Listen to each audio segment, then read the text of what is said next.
നമ്മളെല്ലാവരും ഗുരുവായൂരപ്പനെ ഭജിക്കുന്നവരാണ്. അതുകൊണ്ട് തന്നെ ഭഗവാന്റെ തിരുനടയിൽ കഴിയുന്ന സമയങ്ങളിലൊക്കെ പോകാറുമുണ്ടായിരിക്കും. ഒരു തവണയെങ്കിലും ഗുരുവായൂർ അമ്പലത്തിൽ ചെന്ന് ഭഗവാനെ കാണണമെന്ന് ആഗ്രഹിക്കാത്തവരായിട്ട് ആരും തന്നെ ഉണ്ടാവില്ല. നമ്മൾ ഗുരുവായൂർ ക്ഷേത്രത്തിൽ എത്തുന്നു, അവിടെ നിന്ന് ഭഗവാനെ കണ്ടു കഴിഞ്ഞാൽ നമ്മുടെ മനസ്സും കണ്ണും ഒരുപോലെ നിറയും.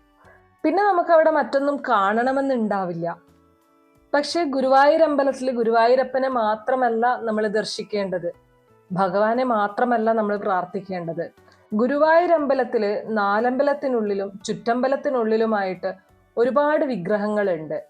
നമ്മൾ നിർബന്ധമായിട്ടും കണ്ടിരിക്കേണ്ട സ്ഥലങ്ങളുണ്ട്, ഭഗവാന്റെ രൂപങ്ങളുണ്ട്. ഇതൊന്നും തന്നെ പലർക്കും എവിടെയാണ് ഉള്ളത് എന്നുള്ളതിനെ പറ്റി അറിയില്ല. അതുകൊണ്ട് തന്നെ പലർക്കും അത് കാണാനും അതുപോലെ തന്നെ തൊഴാനുമായിട്ട് സാധിക്കാറില്ല.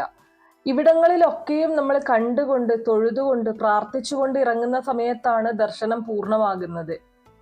പകുതി കണ്ട് തിരിച്ചിറങ്ങുന്ന സമയത്ത് നമ്മുടെ ആ ഒരു ദർശനം ഒരിക്കലും പൂർണ്ണമാകുന്നില്ല. ഗുരുവായൂർ ക്ഷേത്രത്തില് നാലമ്പലത്തിനുള്ളിലും ചുറ്റമ്പലത്തിനുള്ളിലുമായിട്ട് നമ്മൾ കണ്ടിരിക്കേണ്ട തൊഴുതിരിക്കേണ്ട സ്ഥലങ്ങളെ കുറിച്ചൊരു വീഡിയോ ചാനലിൽ ചെയ്തിട്ടുണ്ട്. അതിലെല്ലാ കാര്യങ്ങളും വ്യക്തമായിട്ട് പറയുന്നുണ്ട്. അത് കേട്ട് മനസ്സിലാക്കി കഴിഞ്ഞാൽ നിങ്ങൾക്ക് തീർച്ചയായിട്ടും അടുത്ത തവണയെങ്കിലും ക്ഷേത്രത്തിൽ എത്തുന്ന സമയത്ത് എല്ലാം കണ്ട് എല്ലാ ഭഗവാന്മാരെയും ദർശിച്ചുകൊണ്ട് തൊഴുത് പ്രാർത്ഥിച്ചുകൊണ്ട് മടങ്ങിയിറങ്ങാനായിട്ട് സാധിക്കും.